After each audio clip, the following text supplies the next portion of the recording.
With so much of our focus returning to the investigations that are getting closer and closer to the ex-president and his allies, it's worth a closer look at what they might be up against. Former Trump attorney Michael Cohen has said that he is cooperating with multiple government agencies. Back in 2019, when he testified before Congress, Cohen insisted he was witness to multiple instances of criminality.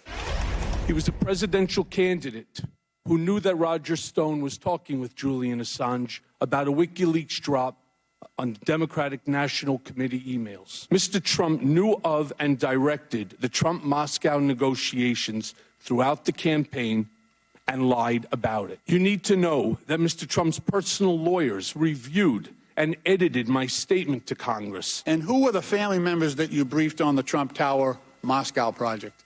Don Trump Jr. and Ivanka Trump. The President of the United States thus wrote a personal check for the payment of hush money as part of a criminal scheme to violate campaign finance laws. I concluded that Don Jr. was referring to that June 2016 Trump Tower meeting about dirt on Hillary with the Russian representatives when he walked behind his dad's desk that day, and that Mr. Trump knew that was the meeting Don Jr. was talking about when he said, "That's good. Let me know." Is there any other wrongdoing or illegal act that you are aware of regarding Donald Trump that we haven't yet discussed today?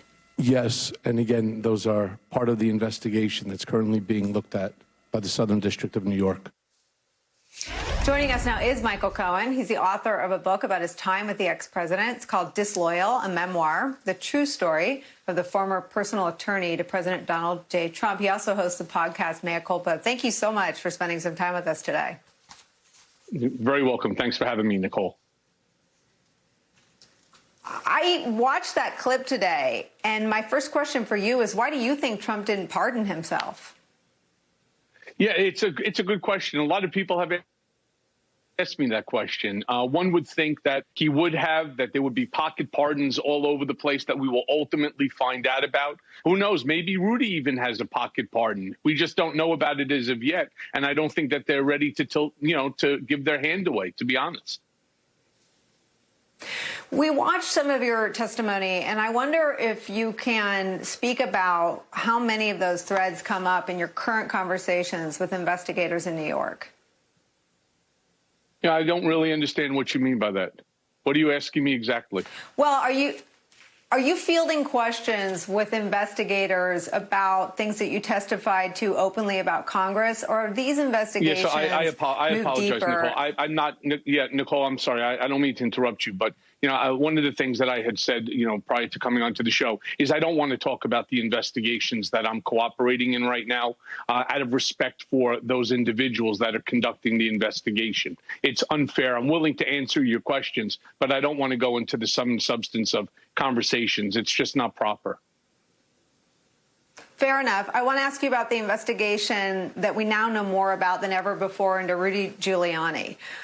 He's taking a really brazen approach the day after a raid into his home and offices. You've had your home and offices raided. And in your view, from what you experienced and what you know about what Trump's willing to do to put his neck out for anyone, what should Rudy be doing? Yeah. First of all, if I can, I wanted to go back and to talk to you for a second about the previous block that you had on. And I want to be very clear to you and to your audience about this. One of the things that you're talking about is, of course, Marie Yovanovitch and Ukraine. That is just the tip of the iceberg in terms of what they're looking for when it comes to Rudy Giuliani, Donald Trump, and so on.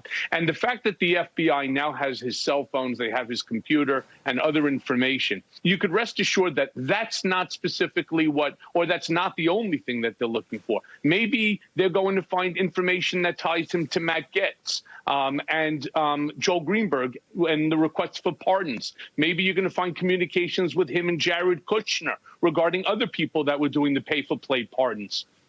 I mean, maybe you're going to find that there's information with Rudy Giuliani, Bill Barr regarding the unconstitutional remand of me back to prison. You don't know what you're going to find because one thing, and Rudy stated it himself, so we'll see if it's true, that there are no deleted messages.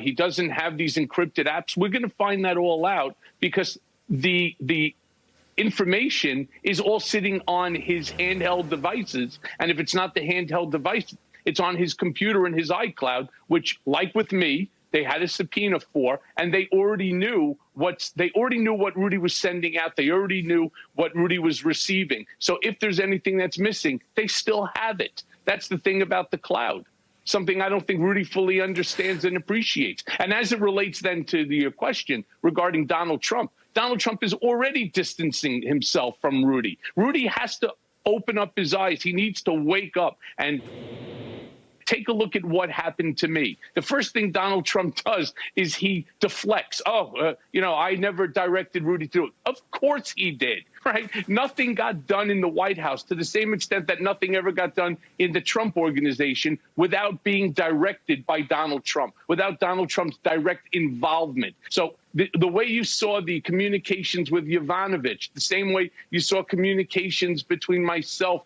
with Alan Weisselberg and Donald Trump, the recording that was played on CNN.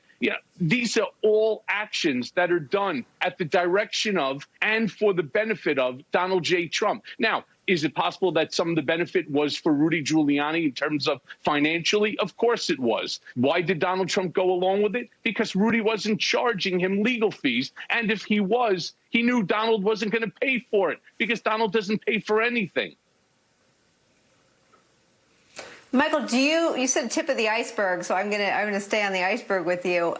Do you think that Donald Trump benefited financially? No, I welcome it. Thank you for watching the first vlog. You would have been welcome. Do you think that Donald Trump had a system to benefit financially from the same pro-Russian Ukrainian interests that are being scrutinized now as potentially enriching Rudy Giuliani? Well, let me say that the entire campaign was started to be the greatest infomercial in the history of American politics. It was in order to grow the brand. It was not to win and to become the president. That was just a byproduct of luck, right?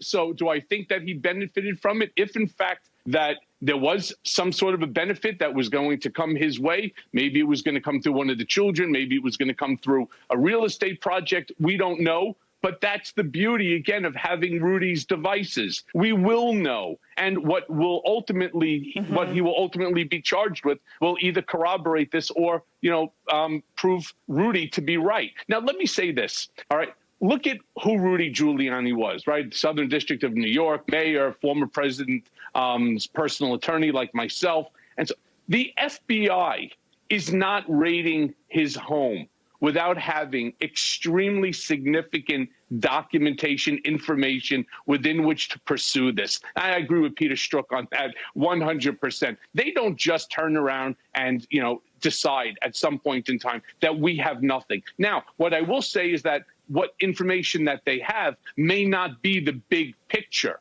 but they will ultimately find it because they have enough suspicion. And they will end up, there's no way in the world that they're going to let him off the hook.